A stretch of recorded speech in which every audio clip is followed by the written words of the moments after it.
Well done. Yes, I don't always remember to start the recording. So, welcome everyone. I'm Cherie Silas, and I'm your host for the Coaching Tools and Tips Meetup. And this is a meetup sponsored by Tandem Coaching. And our purpose is really just to oh, somebody's cutting grass. Just to get some good information out into the community for coaches and people who enjoy coaching, so that you can have some ways to learn and some things to bring back into your real world. We often have professional coaches and we have adult coaches who speak on various things that will help you in your journey as an adult coach. So today we have Ted and Keith Wallace, who are going to be presenting on total brain coaching. And this is a coaching, he'll tell you if it's a technique or a theory or a however they classify it when they speak.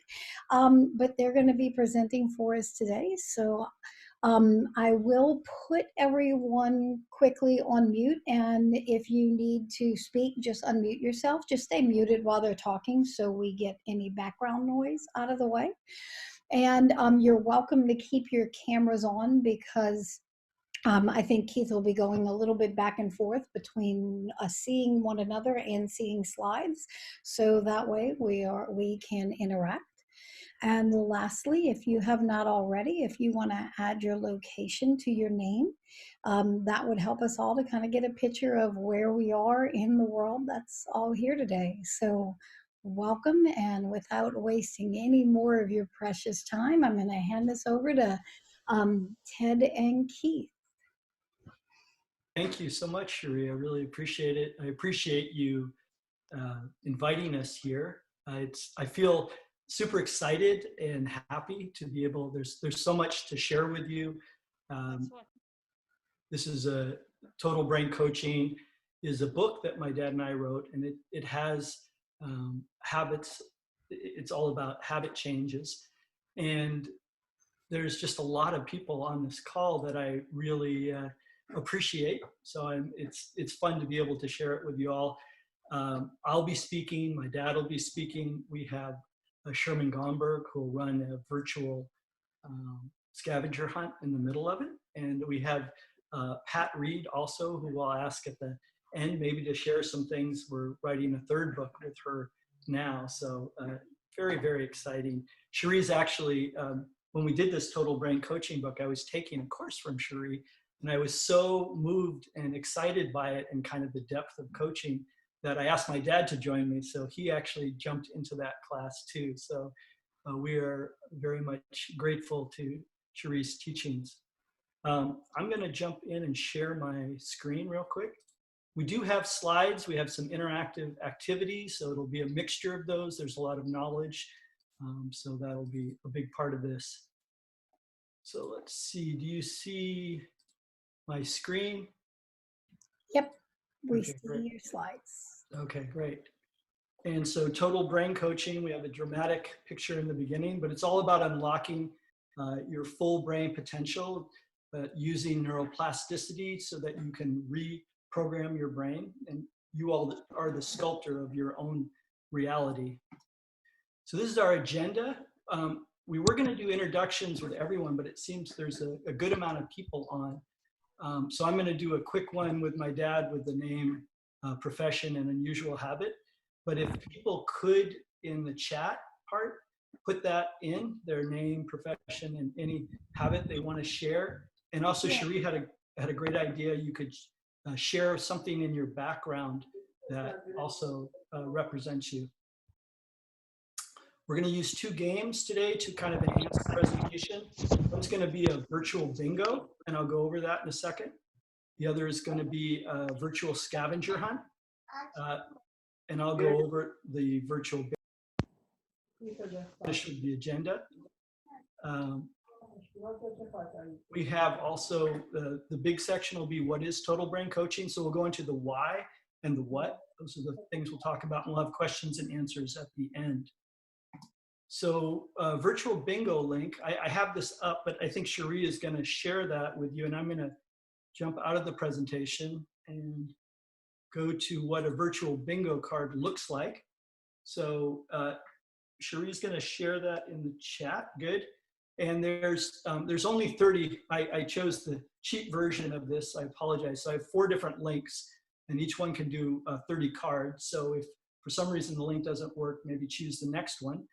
But as we go through the presentation, when you hear one of these words, you'll click on it. And if you get a line like this, I hope you're seeing this, then rather than shout bingo, which is a lot of fun of the game, you can type it in the chat and your email, and the first 10 people to get bingo will have their choice of books. So the Total Brain Coaching book and the Coherence Code book, these are 2 of the books that we just published. And you can have it through the e-version or the physical version, and I'll send that to you through Amazon. So I'll go back. Is everyone able to do the bingo card? So again, when you hear the word, something like a word like neuroplasticity, that's that smallest word, and that's of course the brain's ability to have that plastic quality to be able to change itself. So if you heard that word, you'd click it. Okay, I'm going to go back to the presentation. And current slide. While he's doing that, I just want to confirm I put 4 links in the chat, so you can pick between those 4 links and just copy them and then paste them into your browser, and it should pull up a bingo card. If a link doesn't work, just grab a different one. There's enough there for 120 people, so you should be able to get one of the 4 to work. So I get to do a little introduction for my dad and myself. And Sherman, I could let, when Sherman comes on, we'll have him do it. And if Pat talks, we'll have her do it. But just for myself, I'll go in that format. My name is Ted Wallace. I'm an Agile/product coach at Principal Financial Group. And I'm also a bit of an author. I've written 1 book with my dad, co-authored a book with my dad and given some presentations on it. An unusual habit I have is, and I was just talking about this with my oldest was talking to me and saying, why do I wait? I have to let everything in my brain sort of get settled, and then I wait until that last moment, and then I can kind of do a lot. It all just kind of pours out of me. And I was laughing because that's kind of how I work too, where a lot of times it just takes to build a certain critical mass within me in order for me to actually produce things. And it was funny to see that my oldest had that similar habit. I get to do the introductions for my dad. So my dad, Dr. Robert Keith Wallace, has had many. He was the first university president, and he's written a number of the first publications back in the 70s when I was just being born on meditation that were published in Science and Scientific American. He's the head of the physiology department, and his unusual habit is that he writes all the time, and he's a prolific writer. So we worked on these 2 together, and he's got many, many other books. We counted 12. So he's written books on gut-brain axis, the rest and repair diet, dharmic parenting, and of course we're working with Pat on a different book. And just in the time that we're working on these books, he's written even another small book, which kind of blew me away the other day. So his habit is writing every day, which works out well. So what are habits? We'll get into that. How do we change habits, and what's total brain coaching? And really the reason why I got to total brain coaching was I was working, was heading up kind of the quote unquote agile department in a company, trying to lead an agile transformation. And they changed directors. And so I was very aligned with one director, and the new director came, who was actually my friend, But he really asked me, what have you been doing all this time? And I said, oh, we've got everybody on a heartbeat and we're doing these scrum ceremonies. He says, but what are you actually really doing? What progress, oh, these velocities have gone up and this has gone up and we're producing more. Yes, but he really had me kind of go deep on what am I actually trying to do. And I realized I'm trying to change the habits of the individuals that are working within these systems, the team's habits, and the organization's habits. And that was kind of a moment for me. Well, it's like, I also have a background in neurophysiology, and my dad's also has worked in this area quite a bit. So let's really look deeply on how we can speed that process up, because what we're trying to do are help individuals, teams, and organizations as agile coaches, as coaches in general. We're trying to help them usually change habits. That's pretty much change behaviors, working from one way, say a project-based waterfall system, to a product-based agile type of system. And there are lots of things we did in the old system, and there are lots of things that we need to change over in the new system. And change is really difficult for a lot of people. So I wanted to look deeply into this, and that was the impetus for working on these books. I'm gonna go to the next slide. So what are habits? I really see habits as pathways in the brain. So in a short, if I have a habit of maybe going up every day at 3 o'clock for coffee time, as my wife would say, and get something to drink and eat, I look forward to that. And right around 3 o'clock, my brain has this kind of conscious moment where it's almost 3 o'clock. And that gets me to stand up and to start walking up the stairs. And it happens every day around 3 o'clock. And it creates this pathway in the brain to the point where it's almost automatic. I don't actually think about it. And that's my different areas of the brain connecting together in pathways like a highway being formed. So I like to think of habits as almost highways or pathways in the brain. They're different. The neurons connect, different areas of the brains connect, and they form these pathways which become almost automatic. And you can see in the middle of this is the major highway, which is probably my 3 o'clock going up to get something to eat little habit. And if you look over on the side, that country road is probably my exercise in the morning habit. So how could I take that exercise in the morning habit and make that a little bit more like getting that 3 o'clock snack? Habits take time. This is one thing when we went deep into it, a lot of people say, well, how long does it take to form a habit? A lot of people just say 21 days right off the top of their head. It turns out, this is a study done in England, that basically for very simple things, it might take that. For drinking a glass of water, it took 20 days to build that habit of just reaching for that glass of water. If you set it up so the glass of water is there on your nightstand and you're reaching for it, like I'm reaching for it now, it takes 20 days to kind of build that habit. If you want to do 50 sit-ups, it took them 84 days. That's a more complicated, the motivation may be different. And if you think about developers who have been working in a project-based system for 20, 30 years and been highly rewarded, and you're wanting to change their way of doing work so that they're more in a, say, project-based, agile-based, fast feedback-based world, you could see that it could take quite some time. It's a very complicated, and there are many pieces. And that's, as coaches, whether we're working in the agile world or we're trying to help somebody lose weight, as a life, as a health coach, or usually these things are tied to very complicated things. So you have to break them down into smaller pieces. Whoops, and I exited instead of kept going. So get back on the slideshow real quick.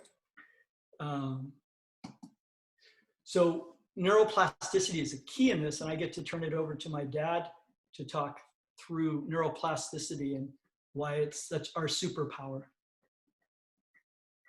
Plasticity is probably the most important discovery of our time, because it tells us that every experience we have, everything we do changes the brain. Just talking right now, there can be millions of changes going on in your brain. It can be as subtle as one molecule in a membrane, or it can be as large as a whole new pathway being created. We now envision the brain and behavior all in terms of neural networks. These networks have all kinds of interesting phenomena to them. But perhaps most important is the fact that we have the ability to change our brain. We have the ability to change anything, and it's experience that does it. Next slide, Ted. So any experience you have, you're learning the guitar, learning the piano, riding a bike, whatever happens, it changes neural pathways. And of course, many of these are done when you're a child, so they're very deeply rooted in the brain, and they have a huge influence on everything we do. But ultimately, these habits that have been formed from early childhood are sculpturing how we are behaving in life. And they're very hard to break. We know that. When people become addicted, when these pathways become very, very strong, especially with the neurochemicals like dopamine, then it's very hard to break these habits. And so the approach that we've taken, and many people have taken, is not to try to break a habit, but create a new habit. Next slide. Unfortunately, our systems are filled with noise. Creating a new habit is not so easy because there's a lot of stress, a lot of noise in our brain going on all the time. We're very much addicted to stress. And this has just happened because of the world we live in. Just so many things going on. Right now, we're in one of the most stressful times in the world. COVID-19 is huge, the impact it's having on the world. The older you are, the more scared you are. But the reality is, no one is free from this. And what happens in stress? Well, we have the ability to interpret. We can see something as a string, or we can see it as a snake. It just depends upon how are the filters in our brain, the circuits that are set up, partly the habits. So how our brain is wired determines how we react. So next slide. If we are scared, if we're worried, somebody comes up to us and they cough, and boom, our amygdala gets triggered. Our amygdala is that deep little center in the brain where all our phobias and fears are stored. And this is a very, very powerful interpreter of everything that's happening to us. So if we interpret something as a threat, immediately the brain circuits of the threat network get activated. And suddenly we have activation of our adrenal glands. We're pumping out adrenalines, changing our heart rate, changing our blood pressure, many, many different changes. Suddenly, same area is sending signals to the hypothalamus. Our whole sympathetic nervous system is going into fight or flight. And finally, we're getting in our pituitary gland the production of hormones that are stimulating the adrenal gland, again, to produce another substance, in this case, stress hormone or cortisol. What does this do to us in terms of changing habits? What does it do to us in terms of our health? Increased cortisol dampens the immune system. The more scared you are of the SARS-CoV-2, the better chance you have of getting it, because you're shutting down your immune system. You're creating a kind of threat that is not appropriate for the given situation. Appropriate because you have to take precautions, but not appropriate in shutting down the immune system. And if this becomes a habit, cortisol levels become higher at a resting level, not a good thing. Higher resting cortisol levels can affect the hippocampus, an area of the brain which is very key to memory and for emotional regulation. So these networks in the brain that are getting elicited through stress are making it very hard to change habits, are putting us in a very kind of fixed brain mindset, and we're not able to make the kinds of changes. We're not open, we're not vulnerable, we're not operating in psychological safety. So next slide. And this is pretty much what we've given in these two books, is what we think are the formulas for breaking free from these threat networks, getting into a growth mindset. The coherence code is a business fable, a story with everything in it from a samurai swordsman to sports people to all kinds of people in the business world, but it's a story and it's trying to illustrate these principles. Total Brain Coaching is more a how-to book, exactly what to do. So now I'll give it back to Ted. Thanks, Dan. I appreciate it. Thanks for taking all the tough neuroscience stuff too. I appreciate that. 7 principles of total brain coaching. So we're going to talk about them, and then I'm going to get to hand it off to Sherman to do our virtual treasure hunt to kind of get us ready for going through the principles.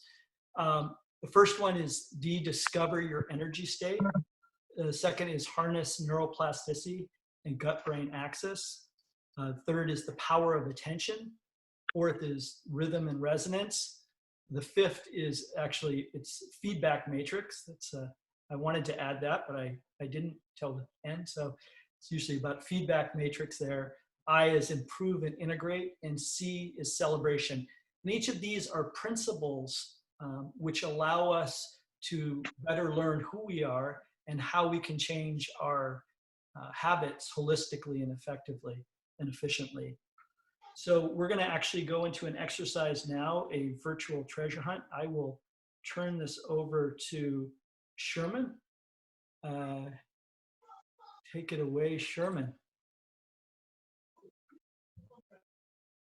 Thanks, Ted. Thanks, Keith. All right, I got to log myself into Trello. We're going to do a Trello virtual treasure hunt. Ted, do you mind sharing the Trello link? Yeah, and let me just jump in. Sherman also, he runs his own company, Scrum Adventures. It's an agile coach. He's run an event, Scrum and Wine, which I went to last week and did this exercise and enjoyed it and felt like it could be helpful in the presentation, just as kind of a break, but also for everybody to get to know each other. Sherman, I've met numerous times and heard speak and run different events, so I'm deeply grateful that he's here to help. I have put the Trello link in the chat box for y'all, and it looks like there's a few bingos, so we'll catch them on the slide. And Sherman, I have your breakout room set up. Keith, Sherman, and Ted, I have you in a breakout room by yourself, so just don't accept it, and then you'll stay in the main room. Okay. I need well, I'll talk through it. I can't get into Trello right now because I got logged out of everything. So basically what we're going to do, hey, Ted, do you mind sharing it? Yeah, I'll share it and I'll show it. Perfect. We'll do that. Awesome. So welcome, everybody. So fun little game. I've done this at the Scrum and Wine that you might have saw in my background for those that joined early, a meetup I host. Basically what we have here is you're gonna randomly be sent to a Zoom breakout room, and these Zoom breakout rooms are going to be the 7 things that we're seeing in Total Brain Coaching here. And what is in each one of these rooms is a virtual treasure hunt. If you see, you have 7 items into this checklist, and with your team, when you get to that room, you're going to go and answer these questions. So like the first one, for example, take a team photo and attach it. So you're all going to get together on your Zoom, make sure your video's on, somebody's going to grab a screenshot, you're going to go ahead and post it here in your Trello card. And then you have 6 other things to do and answer. When you do this in your Zoom breakout room and you get all 7 of these checked off, you come back to the main host. So you'll exit your Zoom breakout room, come back to the host area where Ted and I will be. If you guys have questions when you're in your Zoom breakout, you can always ask a question, and that will let us as host see that you need assistance or help. But I think you guys will get this. Just like we love with self-organized teams, that's what you're going to do. It should be fun, and you get to learn a little bit about what Ted and Keith are bringing for you here today. Yeah, it's great. And just to Ted, anything you want to add? Thanks so much. Yeah, just to follow up, when you get the picture, you just drag it and drop it onto this in Trello. And there's one question where it asks you to put a number, and you just add it to this activity part here. And once we'll give about 10 minutes for this, so you can get as far as you can in 10 minutes. The first team to come back, Sherman will go over their answers with everybody. We'll go through it. And if they answered everything, that team, those people should just put their email addresses, and we'll also give them that option of getting an ebook or physical copies of the book. All right, I'm handing it back to you, Sherm. All right. Do I have the, I don't have the breakout room hosting. Who has the breakout rooms? Do you have that? I have that. Julie? All I right. have that. Thanks, Sheree. Do you know if those rooms have been named, these 7 things yet? They are named by number. They're named by number. Yeah. Okay, so in order for not to use the time for you to rename them, because renaming 7 rooms will take you a little bit of time. So we're going to go in order here. If you're room 1, you're going to be Team Discover. Room 2, your Team Harness. Team 3, your Attention. Team 4, your Rhythm. Team 5 is Feedback Matrix. Team 6 is Improvement. And Team 7 is Celebrate. Okay, so as soon as you get assigned, so Cherie, you can go ahead and randomly start those rooms and everybody will go. Have fun, guys. Good 10 minutes. Enjoy. Cherie, we don't join. We just say later, right? Yeah, you can just and it looks like, yeah, you don't need to join. Just ignore it, and then you'll stay in the main room unless you have a reason to go join. And I made you all co-hosts, so you might have the ability to bounce around in the different rooms, but I'm not positive if you do or not. I haven't quite figured out if that's a thing yet. Yeah, I don't, yeah, I know that was something for me too. Yeah, right now when I click breakout rooms, I can only join breakout room 8, but that's fine. Okay. Yeah. Yeah. And I can What I've done when I, always- yeah, what I've done when I hosted it is I had somebody host it like yourself, Cherie. So if somebody says they need to go, like let's say somebody in Team Rhythm needs some help, you know, then you I'll can, just assign. then you can send Ted or I to, or Keith to Team Health. Okay. Yeah, so that's fine. So that'll be good. All right, I gotta get logged into Trello. I logged out of everything because Ted will appreciate this. I found out yesterday, as long as we're chatting. I'm gonna hold on. I'm gonna put the recording on mute. Just remind me to turn it back on when we come back. That way, so recording is back started. People are coming back. We've got about 45 seconds for people to wrap up. And in the meantime, we have 3 people who got bingo. Interesting to me, all of their names start with J, and all of them live in the United States. So I'm feeling some kind of a conspiracy happening here. So we've got Jessica Bear, J, is it Joy or J? How do you say your name? Man? Joe. Joe, that's Joe it. with the Y. Okay. I can't read my handwriting, which is the real reason I didn't know how to say your name. Are you Joe, and then Joseph Jones. Cherie, you want to remember to record, Cherie? Yes, it's back At on some recording point? now. Yep. So if you Okay, 3 can send me by messenger your either me or send it to Ted your physical mailing address, he will, or your email address. He'll email that to you because I think that there's ebooks or physical books, and that way he can. Yes. Yeah. We'll get that at the end. If it's in the chat, I should be able to get a copy of the chat, and then I can also do that. But that'll be good. Yep. Well, thank you, everybody. Oh, Sherman, go ahead. You take it. All right. No, thanks, Is everybody back? Yes, everyone. All right. Thanks, everybody. Hope you guys had fun. So intentional or accidental? Did you feel stressed? Did you feel the fight or flight? How'd your amygdala feel? I'm out of here, or you want to fight and you want to make it work. I saw some good creativity as I jumped into some of the teams as they were finding different ways while the edit wasn't working in Trello. It's like, hey, we can still move forward. We can still be productive. So you represented a lot of really awesome, awesome things that Keith and Ted are sharing here with you. So hopefully it's a lot of fun. When there's feedback on the session, please share with that and pay it forward. Games are a good way for creating bonding. In your room alone, hopefully you created a bond with the 2, 3, 4 people that were in your room. And that alone can be amazing, especially in a virtual space where it's not as easy to connect with people. So I hope that was a really cool exercise. I'll turn it back over to Ted. Thanks, guys. Thank you, Sherman. Really appreciate that. And your ability not to edit was my fault. But I'm glad everybody responded really well and pulled together. Really appreciate that. All right, next slide. So we did our scavenger hunt. So the first principle, as you notice, the first room was called Discover. And one of the most important things about learning to change your habit is to know thyself. And basically, once an individual, a team, or an organization decides to make a change, they need to understand their own nature and habits and how different external factors affect their inherent strengths and weaknesses. And we have in Total Brain Coaching a system. It's a system of figuring out if people are what we call V types, P or K types. And this is taken from a system called Ayurveda in India. They're Eastern medicine, but it's basically been tailored to habits. So we have a short quiz for everybody to do. So I will read off these questions and you can write for each of these, and we'll go figure out whether you're more strongly a V, P, or K type. And then we'll give you some ability to then make judgments about how you might learn habits easier on that. So if you strongly disagree, you write a 1. If you strongly agree, you write a 5. And anything in between. If you're in the middle, it's a 3. So if you're a light sleeper and have difficulty falling asleep, you can write this down. And we'll add it up for each of these at the end, and then you'll know which one of them you are more. You'll be all 3 of them.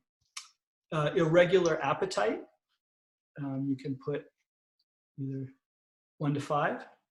Learns quickly but forgets, 1 to 5. Easily becomes overstimulated, 1 to 5. Does not tolerate cold weather very well, 1 to 5. A sprinter rather than a marathoner. Speech is energetic with frequent changes in topic. And anxious and worried under stress. So for each of those 8 questions, you should have had a number 1 to 5. You can add it up. And that'll be your total V score.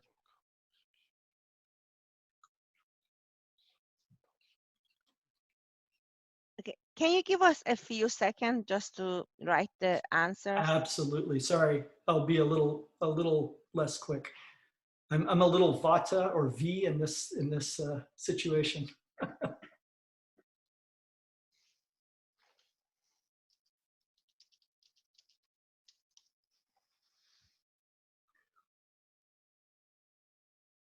Do we still need, sorry, the V one? I've gone to the next one, but is everybody okay with that? Does anybody need more time? Can you go back to the previous one? Just Yes, I can. Okay, so we'll have 4 different cards, it sounds like. So we'll have a total for V, a total for the next P, and a total for K. Yeah, so there'll be 3 cards. Okay.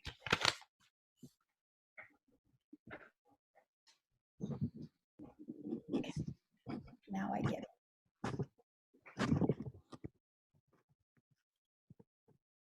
Ted, maybe I'm a little bit running a little more slowly than I'm thinking.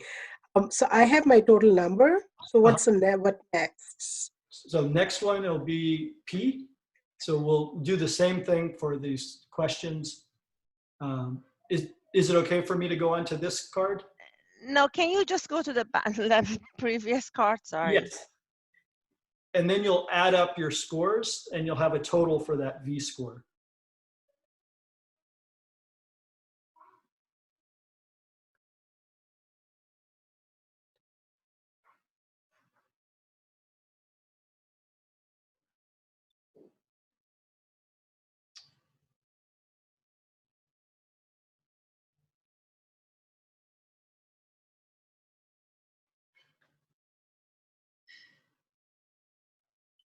Well, should I go to the next card? Yeah, I think so. Okay, great. So now we all get it. We just need to write down a number and then add 8 numbers together. Perfect. That's exactly right. Yeah. And good to go with gut feeling. You don't have to kind of overthink this. This is not, this just gives a tendency. It doesn't define who you are in any sense.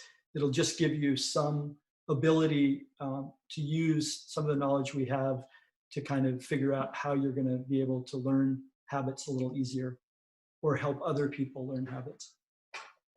Ted, question please. Yes. Number 1, overheated emotionally or physically? Yeah, good question. Dad, what's your thought on that? I'd say both, huh? Oops, Dad, if you're talking, you're muted. No, well, I'd say both. If you can get emotionally overheated quickly or physically overheated quickly, then Yes, yes, Ted, absolutely both.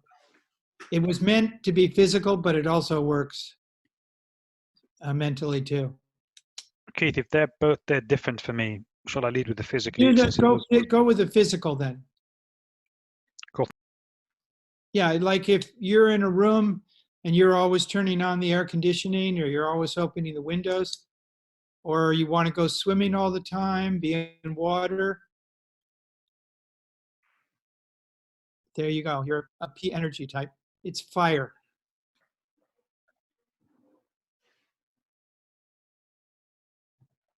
Go ahead, Ted. okay. Have we had enough time to go through this card? Oh, No, you're not going sorry. to read them out? You're just letting everybody do it. Okay. Oh, sorry. Yeah, I kind No, of. it's okay. It's okay. Should I read them out, or what do you think? I think No, I think we have already gone through the card, so it's okay. Okay, Okay. so I'll go to the next card then. All right.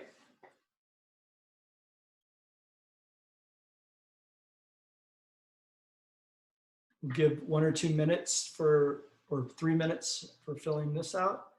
Then you should have 3 different scores, one for V, one for P, and one for K.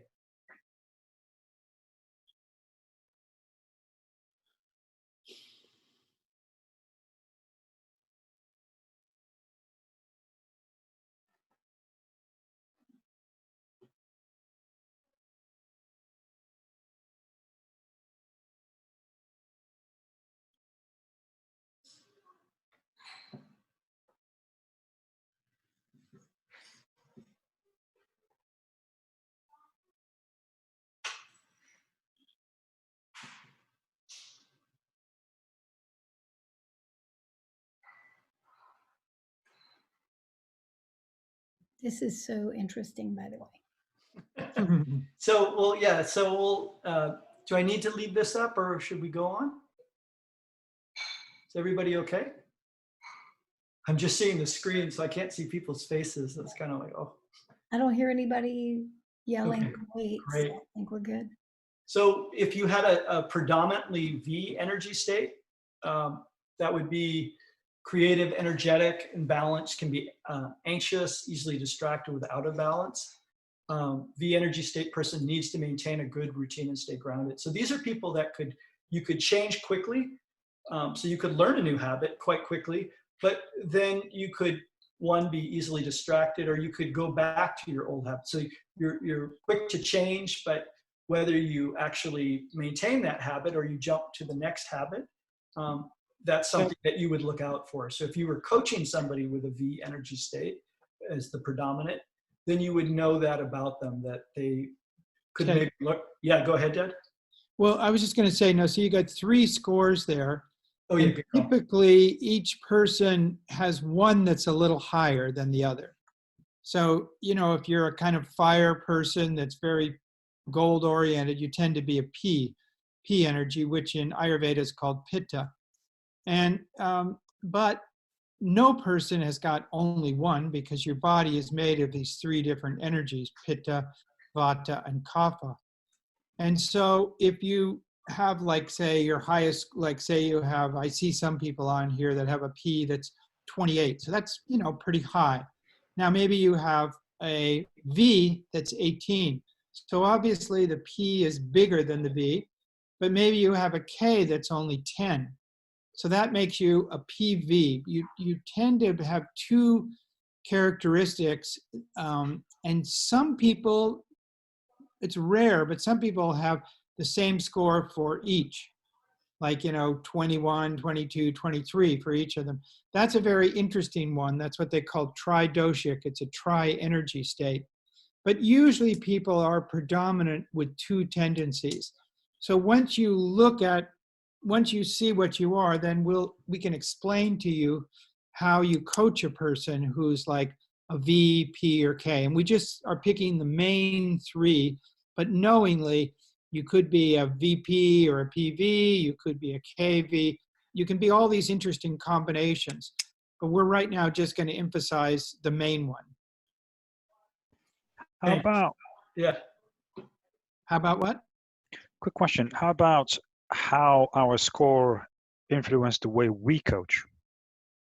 Yeah, that's very, very critical to the whole thing. If you parent, or if you're in a relationship, or any kind of interaction with another person, if you have a very high P score, T, why don't you go to P next? Thanks, Dave.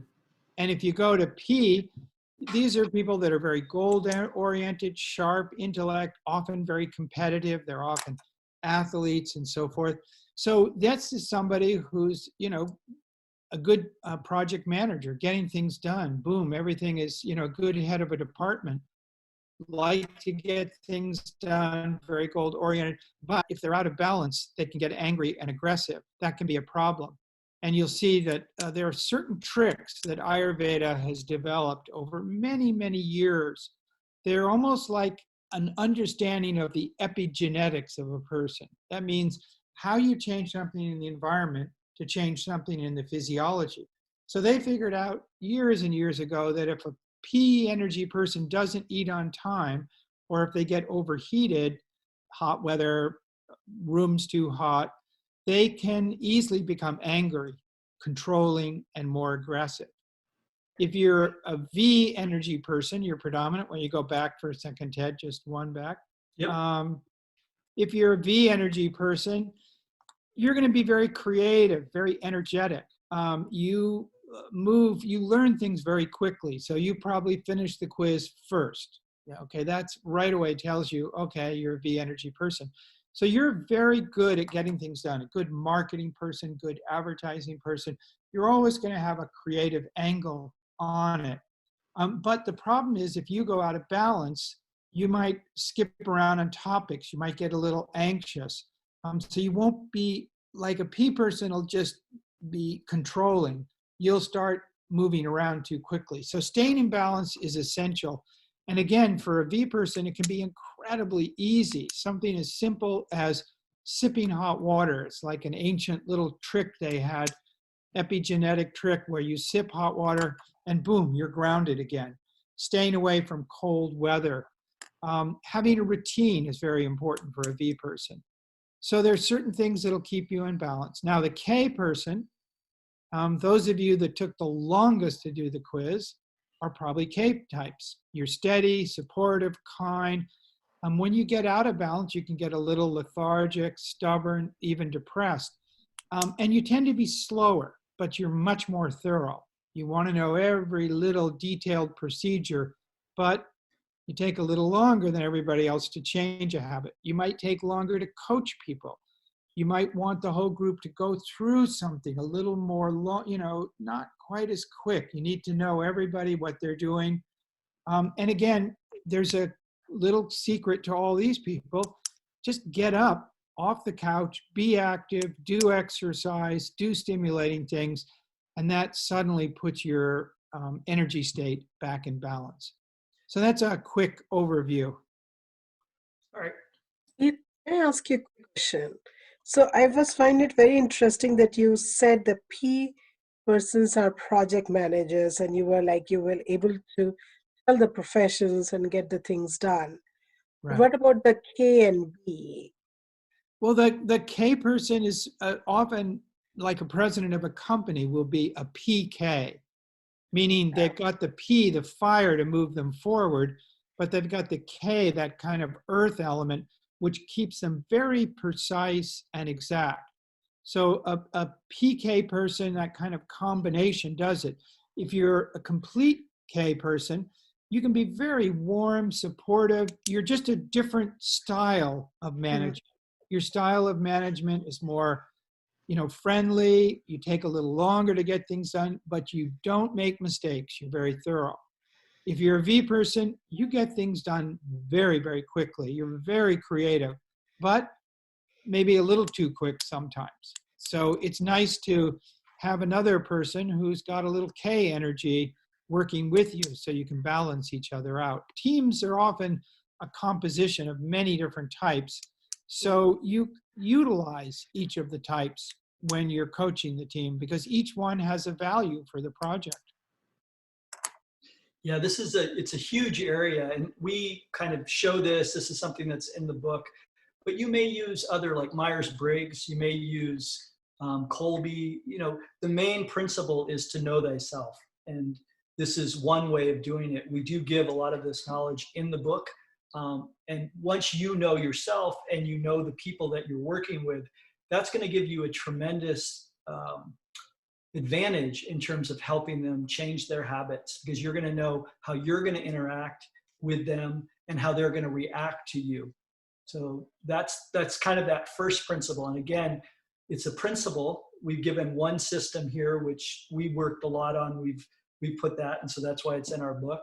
But then you may have your others. It also has an advantage that all the Myers-Briggs and everything, they're huge, but they don't have any real research backing them up, and they're not physiologically based. This has got thousands of years of experience, and in addition, there is genetic, physiological, even microbiome evidence to show that V's are different than P's, are different than K's.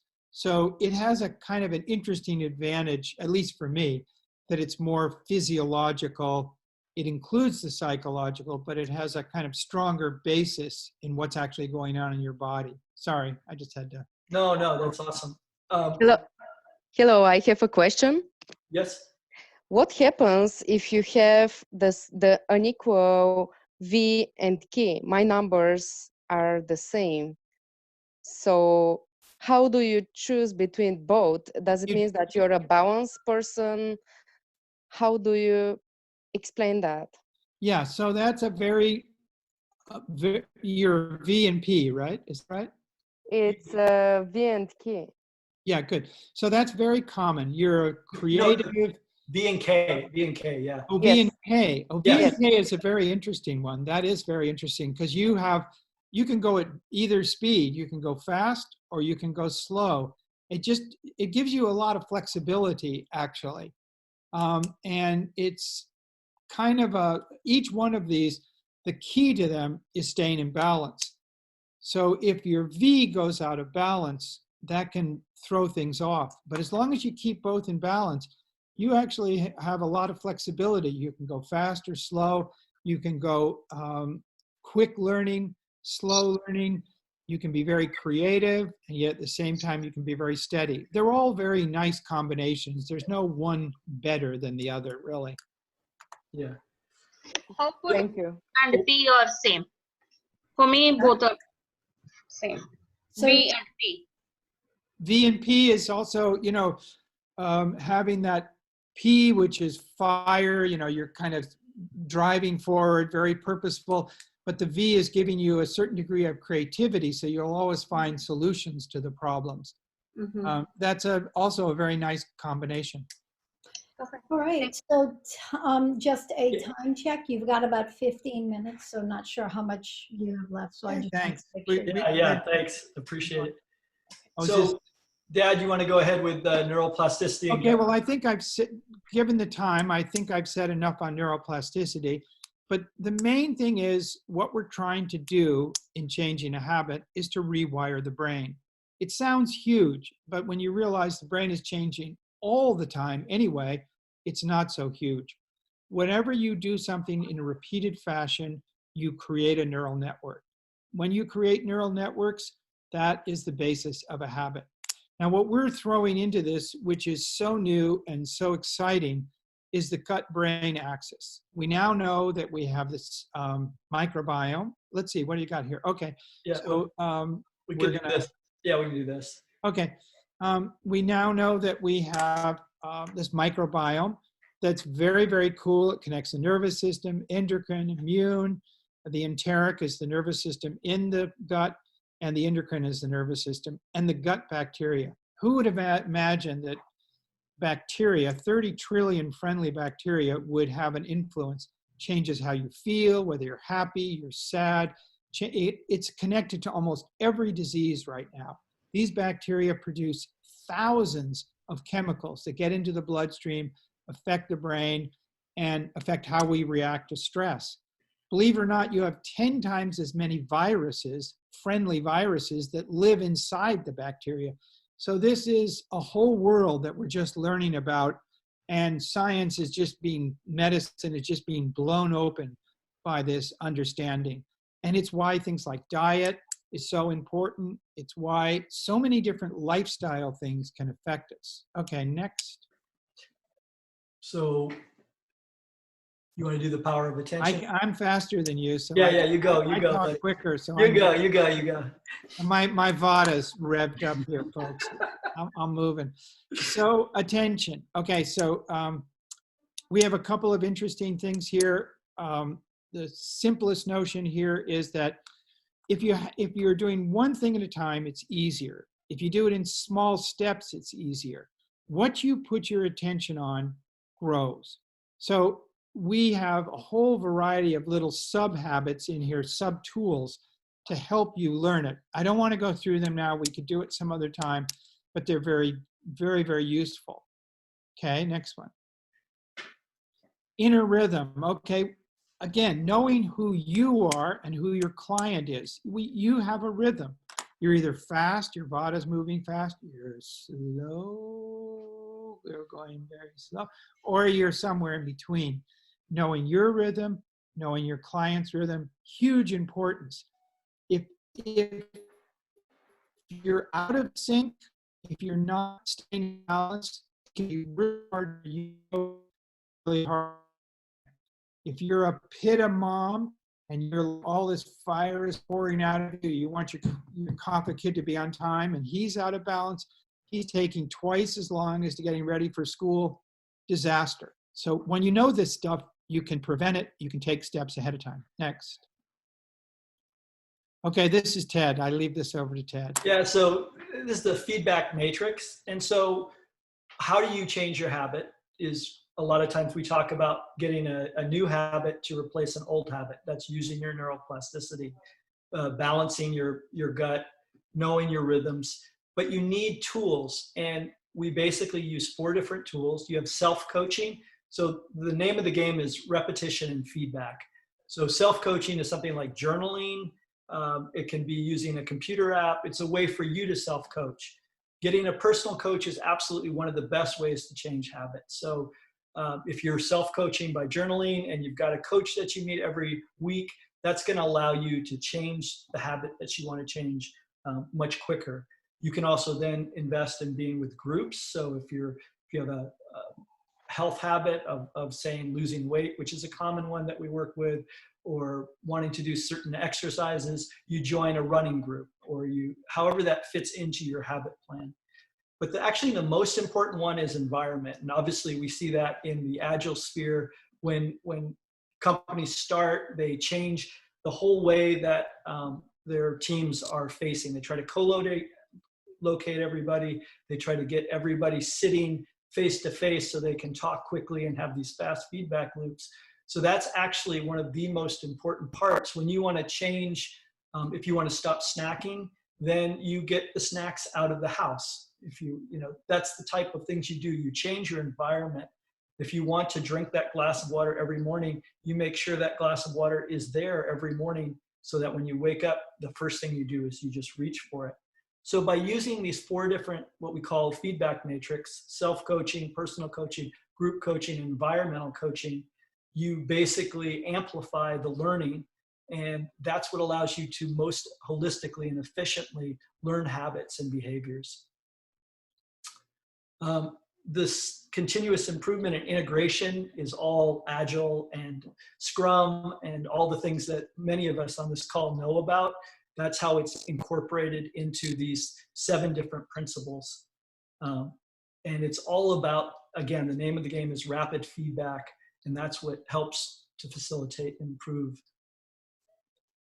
But one of the most important and the last principle is to celebrate.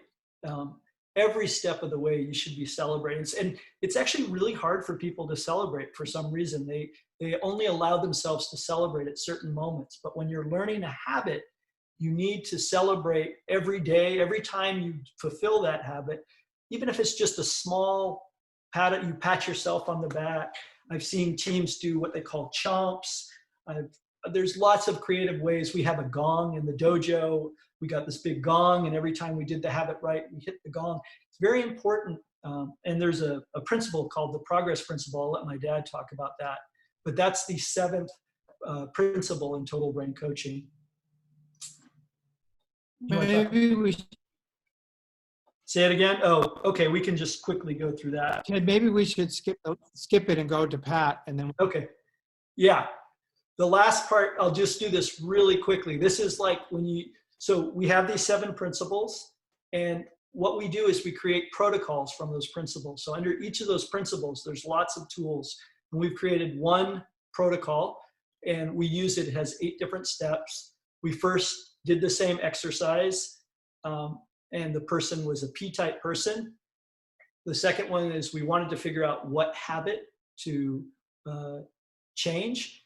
And so the goal was to lose 10 to 15 pounds. And the one that we chose was to stop snacking.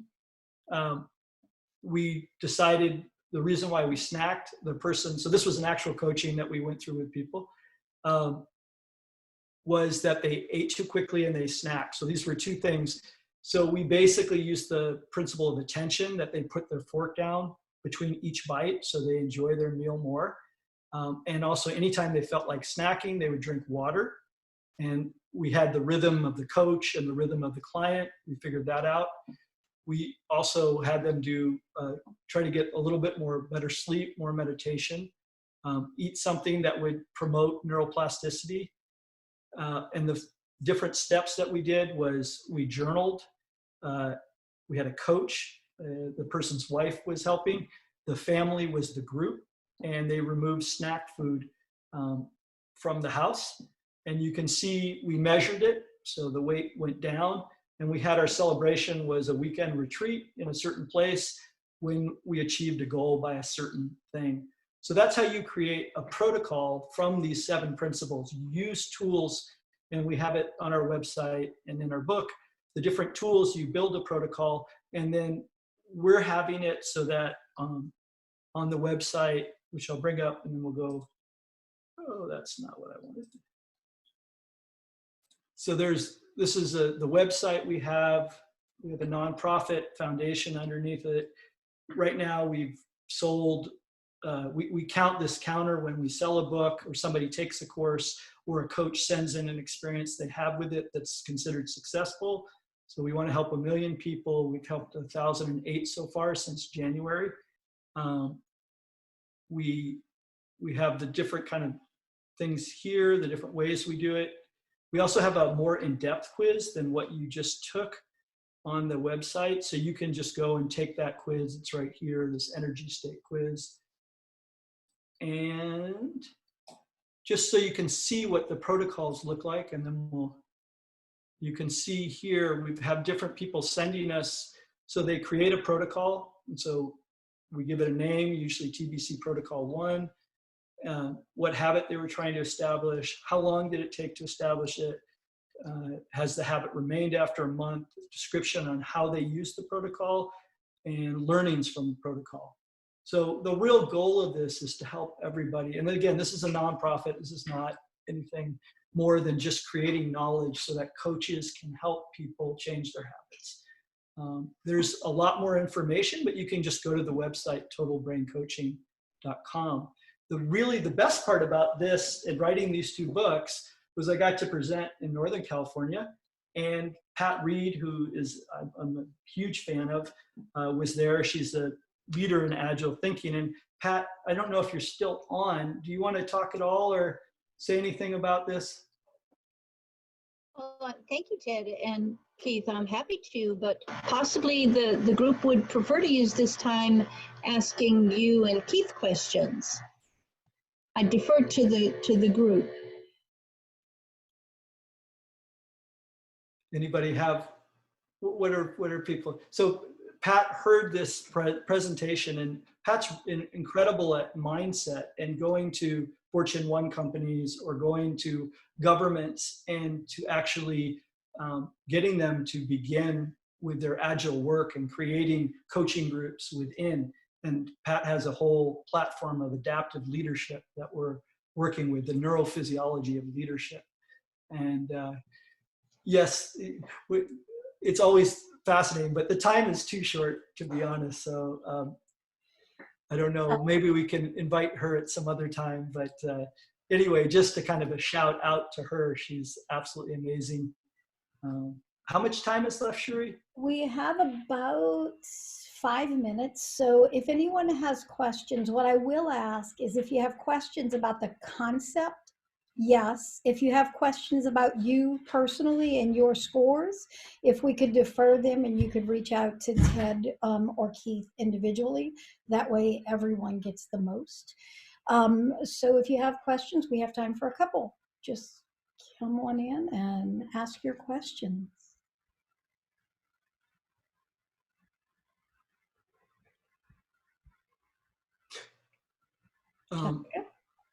So go ahead. I always have a question.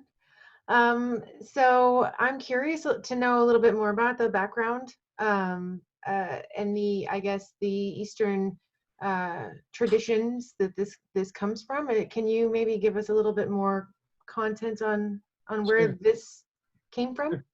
Sure. It comes from a combination. I mean, I've been doing research since 1970 on meditation, and I consider meditation a super habit.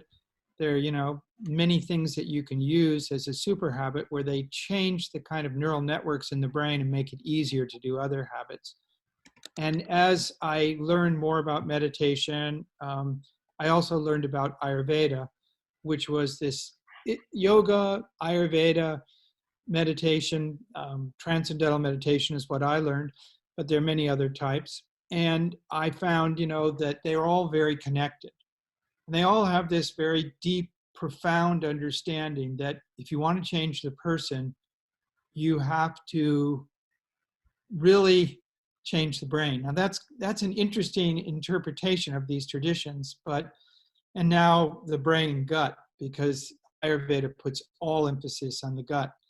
So it's a very interesting idea that if you want to improve yourself, the process of improving is through sort of neurophysiological refinement and gut-brain integration. And they just have a lot of great techniques and knowledge, which we're now finally discovering the scientific basis of. They've been there forever, but everybody just looked around them, didn't care. I run a program at the university I'm at in integrative medicine and on Ayurveda, and we just had a huge number of people taking it, doctors, nurses. So the whole world, maybe because of coronavirus, is becoming hugely interested in improving health, and they're looking to these ancient systems, whether it's India, China, and they're realizing, wow, they had some amazing tools that nobody bothered to look at. It's like a treasure chest. And this book, we try to bring them out in a way that's conventional so people can understand them in the easiest possible way.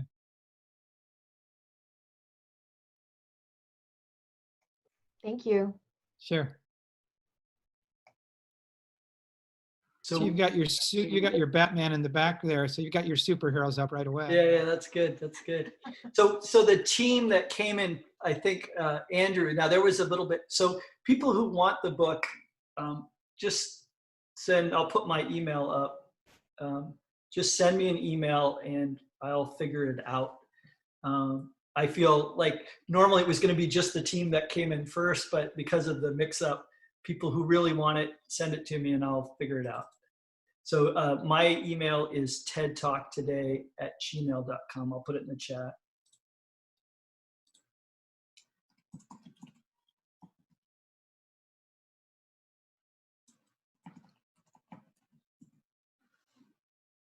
So obviously those bingo winners, please send me that. If you want a physical address, send your physical. If you want a physical book, send your physical address. I've collected those and sent you an email with their email and physical Awesome. addresses. And then anyone who took part in the virtual treasure hunt and feels like they really want these to, for both of the books, please send me an email. My dad, thank Sherman and thank Pat and everybody who attended. It's an amazing moment in time that we're in. It's a transformational moment. And I'm deeply happy that we could all share this time together. Thank you again, Cherie, and please take it away. All right, awesome.